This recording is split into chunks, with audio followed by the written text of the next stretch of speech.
Ang tatlong magkaibigan, sina Lino, Tina at Berto. Sa isang masayang kagubatan, naninirahan si Lino, ang leon.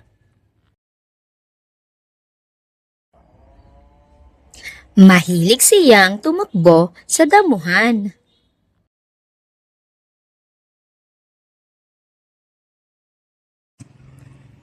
Magbilad sa araw,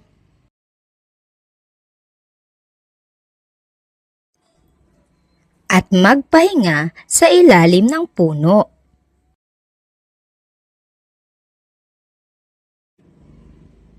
Dito sa lupa, malaya akong gumalaw at maglaro, sabi ni Lino habang umaatungal sa tuwa.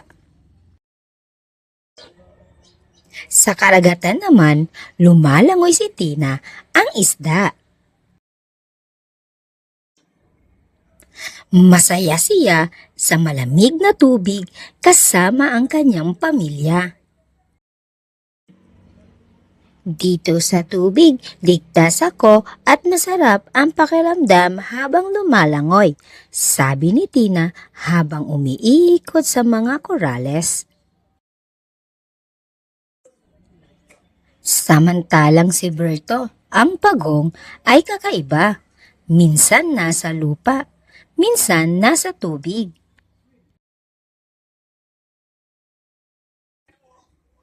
Masaya ako sa parehong mundo. Sa lupa, naglalakad ako ng dahan-dahan. Sa tubig, lumalangoy ako ng payapa, sabi ni Berto habang nakangiti. Isang araw, nagkita-kita ang tatlong magkakaibigan sa gilid ng lawa. Nagkwentuhan sila tungkol sa kanilang tirahan at kung paano sila nabubuhay. Napagtanto nila na kahit iba-iba ang kanilang tahanan, pare-pareho silang may mahalagang papel sa kalikasan.